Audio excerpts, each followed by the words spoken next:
Good evening, ladies and gentlemen. Welcome to Atlantic Bushcraft Adventures. Tonight we are on episode 293, and the topic for tonight is bug-out bags, not just for prepping. Because honestly, folks, let's be realistic. When you hear bug-out bag, first thing that kind of pops in your mind, or at least my mind, or anybody that's kind of into this hobby or career, whatever you want to call it, pastime, adventuring, bug-out bags are kind of related to prepping, which prepping does have its place. Ben and I have talked about it in the past as well, though we don't consider ourselves a prepping podcast by any way, shape, or form, but there's a lot of things from bushcrafting and prepping that are very similar.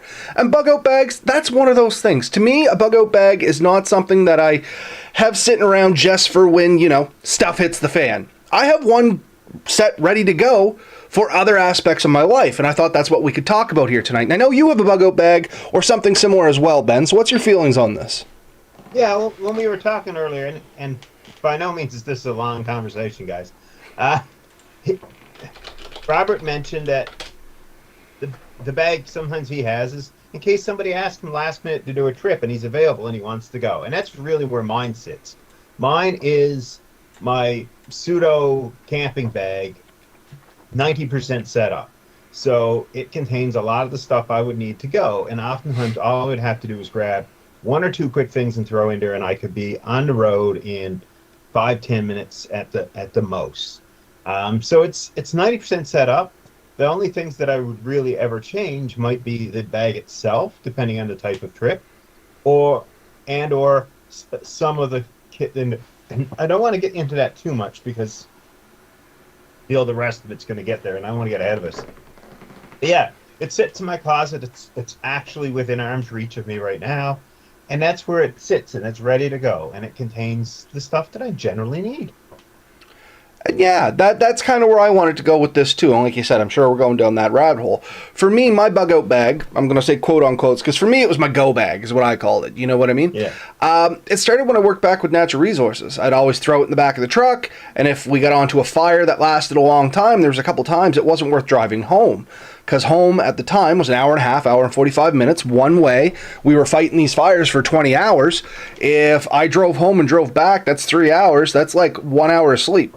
Made zero sense. So most times, instead of even leaving the fire ground, because most of the fires, you folks have to realize, they don't happen right where your depot is or your station is. You got to travel to them, so now you have even more travel time into it. But if everything's in your truck, as long as you're in a safe area, you can just hunker down, have a decent sleep. So that's kind of what justified or directed what I carried in my go bag, which generally was some basic sleep stuff, just to make me comfortable in case I had to sleep somewhere, and a clean set of clothes. And like I was telling you before we came on, that basically consisted of a pair of socks, underwear, and t-shirt. Because I don't mind wearing a pair of pants a second time. That's the least of my worries. But I do like having clean socks, underwear, and a clean t-shirt. Along with, some of those, we've looked at them before, those shower wipes or whatever. A couple of those in there. And that's kind of really what I had as my go bag. And it has evolved over time. Because what I've learned what I need in there, much like you were saying, some gear changes as you learn what you need. But that's where I went with it. And I never really considered it a bug-out bag. But at the time, that's kind of what it was. But I just considered it a go bag. It was the stuff I needed in case I found myself away from home for an extended period of time. Not if something made me leave home for an extended period of time. But you can see where it goes hand in hand. Yeah. No, 100%. And I guess there's a question. Where do you keep your bag? Okay, so my bag, and I alluded to this in the description of our podcast, I have more than one bag. I have two different types of bags, and I keep one in my truck, which is, once again, very much what I just talked about. It's some basic clothes, a very basic sleeping bag, a basic flashlight, a couple protein bars, or those weird kind of, they're not really protein bars, but kind of protein bars, just a snack, a bottle of water, and, I think I got like a deck of cards and a lighter, because I have a lighter and a knife and everything. And that's pretty much it. And that stays in the truck under the seat. Because once again, if I'm still with the fire department, I'm still a training officer. We assist with ground search and rescue. We search on medical assists. We fight fires as firefighters do. Same thing. If I get called to an extended fire, at the end of that, I just may be too tired to drive home. Because depending on where it is, my district is about an hour and a half wide. plus it's about another half hour to home. Trust me, folks, once you're done, fighting a fire or the adrenaline dies, more specifically, your body crashes hard. And frankly, as a firefighter, I have pulled too many people out of wrecked cars because they thought, it's not that far, I can make it. So kind of learning from my, from the profession, it's just not worth it. So if it's as simple as just, oh, hey, I'm going to sleep in the back of the truck, everything's right there. I just curl up, have a snooze, maybe only an hour or two, enough just to get your batteries recharged enough to get you home. But it's nice to have some clean clothes to crawl into, with a blanket to throw over you, and a pillow to jam under your head. So when I was at the search and rescue, I had similar thing. Our pack was supposed to contain enough stuff to spend one night overnight in the woods if we needed to. And it was a pretty basic kit. We did go crazy with that because it had to be lightweight enough that we could carry that and everything we were supposed to have for a search. So oftentimes, like some of the guys had gone as light as their tarp was literally a shower curtain, just enough to cover you from head to toe, and then some kind of emergency blanket. So it can be pretty rudimentary. And like you mentioned, the truck, it does make a lot of sense to keep one in your vehicle. And I have actually fully considered having a completely separate setup. Generally, I don't. I move it back and forth. But now winter's coming. I'm hearing a lot of stuff on now about how if you're traveling at all, you should have enough kit in your bag in your vehicle, emergency kit in your vehicle. And this can serve both purposes. In case something happens, you get stuck or you get ditched and you can't make it back. You could be forced to spend a night in your vehicle. So, a couple of candles, a sleeping bag. Water's always a tricky one. People talk about that. In the winter, it's important, but if it freezes, now you got all kinds of other problems. So, and that's what I do with my water. For what it's worth, it's not unopened water. I open mine and take about a quarter of a cup to, half a cup out, flatten the bottle down and put the top back on it, just so if it does freeze, it expands. And the idea is, if it's in the truck and the truck is somewhat heated, it should melt the ice to the point where I can drink it. Do you know what I mean? Or I can throw it under my sleep system and use my body heat to melt it down as long as it's not actually touching my body. That's at least my thought on it. I do know there is better ways of doing that. But you know what? It's surprising how often I use that bottle of water and not the rest of the go bag. Just go for a walk in the woods, not have enough water, you get back, it's nice just knowing you got a drink sitting there waiting for you. Have to work on something under the truck and just want to wash your hands. When I was working with natural resources, sometimes we'd have to move dispatched animals or dispatch and move animals or whatever, you know what I mean? It's nice to be able to clean up. It has multiple functions. No, water or the ability to make or supply yourself with water is definitely an important one. And it's a tricky one because there is those factors, right? Like if it freezes, then you have frozen water. Do you have a means of melting it? If you're trying to melt it with body heat, if it's froze solid, it could take a while. A long time. And you could... And not only it's taking energy out of you to warm that water. Like I said, I know there's better ways of doing it. One of the benefits I have with my setup is under my truck, if you lift up the seat, 2 compartments. All my dry stuff stays on one side. My water and all the other random liquids that could potentially leak, other side. Because they're like little plastic bins under the seat is what they are. They'll hold water. So if something bursts, at least it's not going to run all over everything and I can clean it up. But it's still there if I need it. I don't have that per se, but I do keep, I have containers that I keep in the back of my SUV, and that's the same idea, though. Essentially, yeah. One that has tools and cans and bottles of stuff, and another one that usually has more of my survival stuff when it's back there. And those are, for me, modular. I have a handful, and I can switch them out. For years, there was one labeled SAR, and it was my search and rescue bag, and when I was going, I could just grab that and slide it in. But if I was doing other things where I knew that wasn't going to be something I needed, it came out and it went into the shelving unit that was designed for those, and I could select the ones I needed for that type of trip. How organized you want to get with this, people, is up to you. But I think now... No, all I was going to say is it's actually a lot of fun in some aspects. I mean, you can grow as far or as little as you want with it, and customize it to what works for you. I don't know. I find it fun. You know what I mean? Like, oh, what should be in my bag? Can I tweak that a little bit? It's always an ever learning, ever growing, ever tweaking experience. So I thought maybe we really, because we hit on it a little bit, but what needs to be in there, and this expands as much or as little as you want, but I think there's some core items that should be in there. And Absolutely. one of mine is a first aid kit. Yes.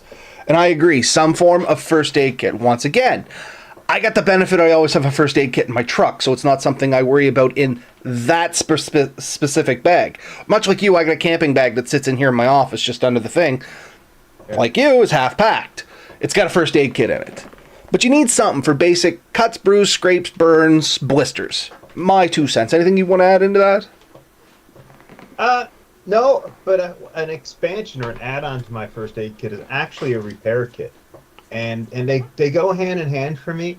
But if I have other gear, and think about it, like down sleeping bags, down jackets because they're compressible and easy to store, tarps, anything like that. So I have like the tenacious tape things that I can do a quick repair to those things and make them, get me out of a bad spot, and I can fix it better later, if at all.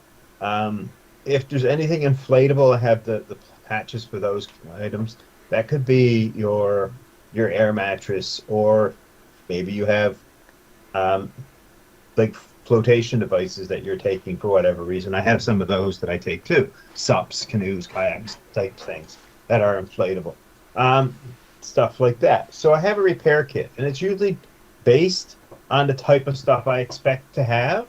That's not to say that sometimes some of that stays in when I don't need it, but I have a kit for things that are generally with me, so that can go. So that my first aid kit, they're usually attached or semi-attached. They travel together. They belong in their same world. Next, I'm just sliding through them. Stop me. Some kind of cook system. And between the repair system and cook system, I'm not going to lie, I'm a little lacking. I carry a cook system in my camp bag here. I don't got so much of one in the truck. Like I said, I just threw in a couple protein bars for that one. But yeah, I tend to agree with you. Something for food. For me, the cook system, even if you have your frozen water, you could melt it down. Also, a cup of hot water, and it could be tea, coffee, bouillon, bone broth. There's many things you can heat up, but a hot drink in the right circumstances can make a huge difference. So if you're starting to suffer from like extreme cold, you're exhausted, sometimes that warm drink or that warm food can do a ton of help you, or other people you may come across. So the ability to make that or cook up some food in an emergency situation is important. Honestly, cheap stoves exist and they're good. Like there are some decent ones. The BSR, I think 5,000 whatever, is a little tiny ultralight titanium stove. Goes oftentimes for less than $20. I was going to say, Amazon. you've seen my little pocket stove, the butane one, the little one that takes the isobutane. Yeah. I think I paid like $9 for that thing. Yeah. So there are some pretty small ones of those. They're relatively cheap. They will easily boil water, and the isopropane canisters aren't that expensive. Again, I think less than $10 generally, and you have enough to cook. Like one guy that was watching the other day, he can do a 5-day trip on one can. I was going to say, my cans go a long way. I use them very efficiently, but they do a long time. A can does me probably, I'm going to say 7 or 8 outings. Not using it as my only source of cooking, but generally that's how I'd make coffee in the morning. It's easier to just heat it up on the jet, like the jet stove, than it is to make a whole fire again. I may still get the fire going at the time, but I really want my tea in the morning, so I want that immediately. Well, that was kind of his response to this. He said he usually has something warm for breakfast, and then he heats his meal. So his cup of coffee or tea in the morning, and then his meal is usually a dehydrated meal in the evening. Those are the 2 times he absolutely needs to cook, and that's what he keeps. And you can take that entire cook system and put into one small like titanium or aluminum pot, and that's your entire system. That is a functional system. Throw in a spoon and a lighter, and you have a very good system that can get you through 90% of your needs. Agreed, 100%. And I agree that it is a good addition for any kind of go bag or bug-out bag, however you want to label these here tonight. So to me, less than $20. If you want to shop around, you can find these things. Probably less than 30 at the absolute most. You can have a functioning cook system. We picked one up, MSR, Pocket Rocket or whatever. I think the complete system at a Salvation Army for less than $5. Cool. I looked it up. It's close to $100 stove. So keeping an eye out, knowing what you're doing. We've also shown how to do the penny stove, which is almost as good, and just a bit of isopropyl alcohol, even cheaper. And you can, in a pinch, use an apple can of apple juice. Oh, okay. I was like, you said apple, and I was waiting to see where you went with this. I'm like, how are you going to make a stove out of an apple, man? No, but the can of apple juice, like those cans, or soup or whatever, Yep. you just keep the can. You can boil water in it. Is it ideal? Absolutely not. Does it work? Absolutely. So it's an option, right? So if you wanted the cheapest system going, 10 cents for the recycling fee for the 2 cans, and probably $3 or $4 at the pharmacy to get some isopropyl alcohol, and then you won't get anything for a can. So any can out of your garbage cleaned up, and boom, there you go. You have a very efficient little stove system that can get you out of there. So there's no excuse not to have a cook system in every piece of kit, in my opinion. I have no arguments here. So moving along, what do you think the next piece is? Well, let's recap, kind of. We said generally something for water, generally something for food. So however you want to treat your water, be it bringing like a Sawyer Mini or some water like I do if you have the ability to do that. But something to get you some drinking water, something to get you some food into your belly. I believe I said, for me it was just a basic change of clothes. That's something I would recommend just so you have something clean, but maybe you don't have room for that. You can also break that down to just socks and underwear, which takes very little. I mean, there's something about having a clean set of socks and underwear. And I think we can all agree on this. We can wear a shirt a second time. We can wear a pair of pants a second time. I really don't like wearing underwear more than one day. I am a proponent of a full extra set of clothing. And the reason is, if you end up getting wet or extremely dirty or whatever, it happens. And it can be way simpler than you think. You could just pick up some coffee at Starbucks or Tim Hortons, and next thing you know, you spill it on yourself and your entire outfit's basically soaked, and you just need to get that soaked hot stuff off. Having a full change of clothes in your vehicle or in your go bag is never a bad idea. It doesn't have to be pretty. It doesn't have to be great. It should fit well and allow you to be functional with it. So, again, no excuse. Everyone should have at least one spare set of clothing, and keeping that in there. If you're really tight, or if you're not, I mean, no judging here. Thrift store is a great place to get an extra set of clothes that you can just throw in there for a survival situation. Any other. And I was going to say, there has been a good many a times that I have literally just swapped the shirt out of my kit. I'm adjusting your camera here a little bit, so I'm sure everybody's watching that. But yeah, just like you said, have a drink of coffee, something like that. All of a sudden, hey, my shirt is no longer wearable because I'm silly with my drinks, and just swap the shirt out. Not swap. I grab it and put a new one in when I get back. I'm not putting the dirty shirt in the bug-out bag. There's no end of ways that you can end up needing a change of clothes, and we're not going to cover them all. No, but it's good. Yeah, in there. That's relatively important. I got one for you. Yeah. Maybe popular opinion. Some toilet paper. Yep. You know what? Doesn't have to be a full roll. I like to take a half a roll, pull the inside out, flatten it, throw it in a sandwich bag, and drill it in the bottom of the go bag. Yeah. Wet wipes. Perfect as well. Honestly, wet wipes, I'll take both. But if I had to choose one or the other, wet wipe would be my choice. It's a bit more versatile. And, the ability to clean yourself up is always important. So something in there that you can use to clean yourself up is definitely important. Next, this, if you're in a vehicle, probably you don't need it, but honestly, it never hurts to have it, especially considering what happens.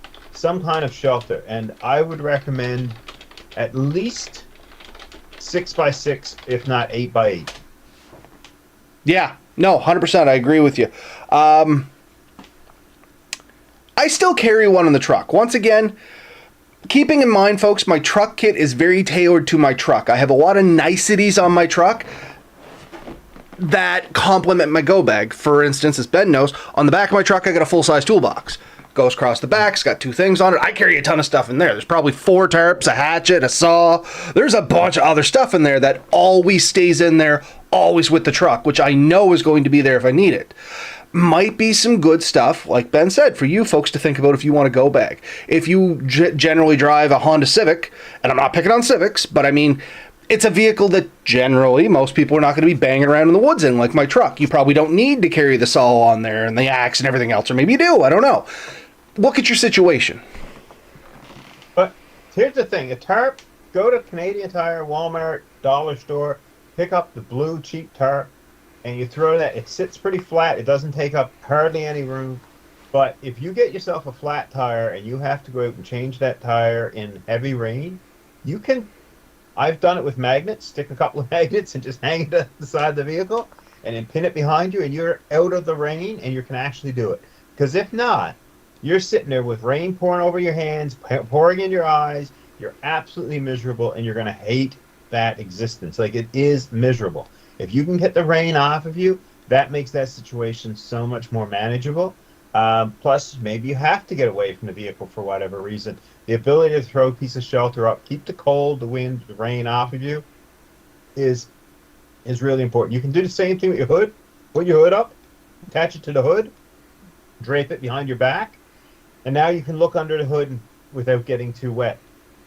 Do you need to use it every time? Absolutely not. Does it work? A substitute for this that actually works really well is a decent poncho. Yeah, those, you can go 2 ways on these. I've seen like the Mylar ponchos, so it holds the heat in, as well as just like the clear ones, the cheapy ones that you get from the dollar store. I've had both, had good experiences with both. Both of them are very one use, so whatever, right? I have a reusable one. It's made of nylon, very much like a lot of my tarps. It has the hood, but it also has grommets on the 4 corners, so I can tie it to things. And, you know, other than the fact that the hood is a potential issue, you kind of pull it down through, and but it's, or just hang it the right way so the hood covers the hole the best. And it is a shelter as well as cover. And it keeps the rain off you, and honestly, that is the only thing important. I forgot about that. I got those 2 Polish Levu. How do you say that word? Whatever. Anyway, I got 2 of those that we were supposed to do something with, sitting out in the bushcrafting bin, and I totally forgot about it right until this moment. So, just food for thought for those that are going to use their vehicle much like I do. Something that I have found and learned from, just because you mentioned magnets, and this stuck out in my head, is I do carry a couple magnets stuck on the inside of my truck, and a piece of screen. Like just door screen, nothing major. I cut it to the size, just a little bigger than my window. If I want to sleep in the truck and keep the window down so I can get some air, but I don't want to be eaten alive by bugs, fire the screen up. It was like, I got the idea from the drive-in. And if anybody doesn't know what a drive-in is, because there are people out there that have never seen a drive-in, and maybe you're a little younger than us and haven't had experienced that in your life, it's like a movie theater, but you drive up to it with your car. And generally it's hot, you want to put your windows down, but you get eaten alive by bugs. And I took the girls out 2 years ago, maybe, to the drive-in just here locally, and the car beside us had done this, and I'm like, that is the most brilliant thing I have ever seen. And I went and made a set, and I've never turned back. Love them. Absolutely love them for the sake of, I think, $4 worth of net from Canadian Tire and some magnets I had stuck to the fridge. Yeah. Yeah, definitely works. Next, I would say some kind of blanket or sleeping bag. Something that you can bundle up in if it gets too cold. It's also really important if somebody goes into shock or anything like that. So some ability to keep yourself warm or someone else. So some, shelter, and then really that becomes your sleep system, right? Yep. If you need it. So a wool blanket is a good choice. Definitely not need it. But a wool blanket or a decent sleeping bag, or cheaply, Meg. Honestly, if you have the room, buy the cheapest, bulkiest one you can get. If you have no room, you want something a little bit more compact. You want to spend a bit of money, but I always keep at least a blanket, if not a sleeping bag. No, I don't get it back there. Yeah, so in the truck, I carry a wool blanket, much like you said. I'm always scouring like these online auctions and stuff like that. And we have one locally here in Truro, not far from where you were, Ben. They've been getting really hard into these auctions where they'll put up some items and you can bid on them for 3 or 4 nights. And if you win them, you drive and pick them up and pay for them, blah, blah, blah, blah, blah. But I have found more wool blankets on this auctioning site than I have found anywhere. Like, I have a stack of wool blankets now, and they're all D&D blankets. Like Department of Defense, old military issue blankets, and they are amazing. And yeah, sorry, go ahead. But I had a friend. She was a hooker, and not good friend. Not as the profession, but she made like the hook rugs, and that's what she called herself, a hooker.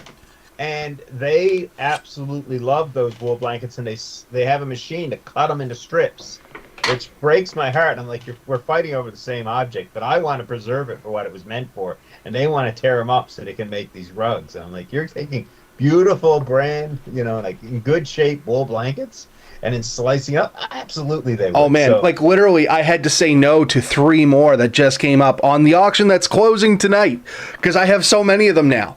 Every time they come up, I was just buying them nonstop, and now I'm like, I can't justify this anymore. Mel's starting to think I'm weirder. Yeah, I have a few. I wish sometimes I would love to get more, but that's okay. Yeah, there's a good place there in Enfield that did it too. Yeah, that place ain't there no more. No? No, that's closed, bud. It's not a thrift store, but it was kind of like a thrift store. Yeah, I know that all closed up beside the license plate place, right? Just let me think where it was. Just up past you a little bit on the right, past the Tractor Dome. No. Oh, okay. Must be thinking a different place. This one was just off the highway on the right, just up Enfield. If you turned up, and nobody's going to know where we're talking about, or they're going to know, and this is weird. But anyway, you would go up to where the Petrocan was, but instead of going to the Petrocan, you'd go left, and you'd go down in behind. It was in behind the buildings, the place I'm thinking of. It was an old surplus / thrift store. Yeah, I think they hired people with issues. Like. Yep. Yeah. Okay. Maybe. Yeah. Okay. Princess Auto has a decent selection of little things. I'm reading the comments over here too, folks, just so you know. There's Danny and Steve joining us over there, and I am reading their comments. They are weighing in on things, and I'm not ignoring you guys. I'm really not. So I'm going to catch up to you right now. We're on our 27 minutes, and I don't want you to think I forgot about you because I always talk about it. But I am going to summarize it, not reading it word for word. So both Danny and Steve joined us there. They were talking about how they like the penny stoves. Steve just recently made one. Danny gets a hold of apparently methyl hydrate tons at his work, so that's good. Backwards picture on Facebook. I like methyl hydrate. Some people complain that there's a bit of a health potential risk with that, so just be somewhat careful with it. Yeah, and I don't know enough, to be honest. I've always used rubbing alcohol, like 91 plus. You know what I mean? I got the dollar store for some reason was selling stuff that was 99% for $3 for like a half a liter bottle. So I bought $50 worth, and I have enough to do me a lifetime, or I got on a list somewhere. I'm not sure.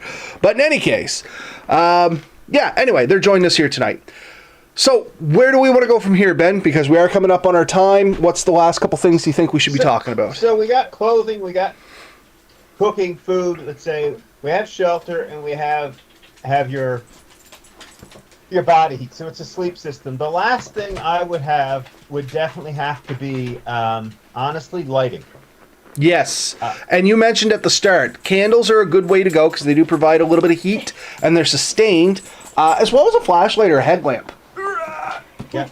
We have a new addition. Oh, cute.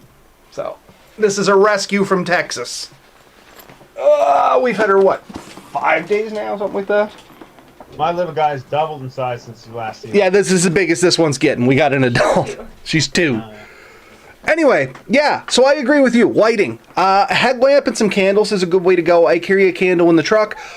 Plus, if anybody knows me, I have this unhealthy obsession with flashlights anyway. Flashlights and knives. Flashlights and knives, as Mel walks in and walks out laughing. Actually, what you got me onto, these guys, the water ones, Absolutely love them. and something like that would work. And another day, I was in a store and I found, I think it was London Drugs, which is popular over here. They had a whole lantern that works the same way, but you had to add a little bit of salt. Oh, that's kind of cool. Yeah, but it was 30-something bucks, so I didn't buy it. But yeah. Yeah, and if anybody's wondering what we're talking about, they are these, because I plug them every time I can now, they're Hydrocell water-activated flashlights. And man, these things are the bee's knees. I have fallen in love with these. People have gotten them as gifts now. Anyway, I still got like 3 or 4 packages of them down there, and I've already given or gone through 3 or 4 packages. I went and bought Princess Auto out. Yeah. So did I after you sold the idea to me. They're good, So, yeah, right? Yeah. I still got my test one. No. Every now and then I take it out, dip it in water, still works just as good as the day I took it out of the package. And it'll stay on for like 4 days. Cool. Yeah, it's a great product, it's a great idea. But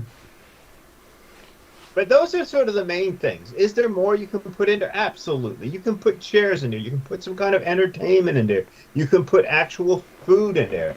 All these things are great, but you should have your bases covered. Take a look at what you expect to go into and what you'd want in an emergency, or what you would want in an overnight trip. Because mine is set up for camping mostly. Like if my buddy Jim or Jay or somebody else calls me up and says, Ben, I'm doing this trip this weekend. Are you free? I'm going to be like, yes. And I'll reach in and grab the bag. And what I'll end up doing is a quick check. But usually the only things I'm going to swamp out is my sleep system, because I have multiple types that I take during the trip. And sometimes this time of year, I'll probably end up throwing the wood stove back in there, the collapsing titanium one. And if I think it's really likely I'm going to go, I'll have it pre-packed. And I'll just have it left in the vehicle. I don't even have to worry it then. It's there, right? But yeah, having a bag ready to go just makes every trip a little bit easier, because you already know you've done 90% of the thinking of the trip, and now you just have to come up with the last few things. For me, oftentimes, because I want to have food at the last, I'll go pick up my food for the last thing. I may leave a few dehydrated meals in there for my last trip, and just that way I have a head start on that too. Well, I think that kind of rounds it out here for tonight. We're right at 32 minutes. Nice spot to tidy it up and sign off, I think, Ben. Yeah. All right, folks. Well, that's our episode here for tonight. Hopefully we got the wheels turning, if nothing else, or got you thinking that bug-out bags just aren't for preppers. And I don't know why. There's always a little bit of stigmatism around preppers to some degree. You know, oh yeah, they're crazy preppers. They're not crazy. It's a thing. They're having fun. It doesn't hurt no one. But if that is a stigma that you thought about, it's not really just for them, you know what I mean? Anybody that does some outdoorsy things, or just has a career like I used to that drags you away from home often, or if you're traveling any amount for work, which is very common nowadays, it's not a bad idea to have one, and at least just keep some basic necessities. And hopefully we got you thinking about what those basic necessities would be to you, and maybe gave you an idea, or just, got the wheels turning, being like, oh yeah, maybe it is a good idea to throw an extra set of clothes under the seat. Maybe that's where you start. Who knows? 100%. Anyways, people, get out there, have fun, enjoy yourselves. Share us with you what you put in a go bag or a bug out bag. If we can get enough people that sends us information, maybe we can create a table or a sheet, checklist that people can use to kind of make decision if they have everything, or if there's something else they'd like to add.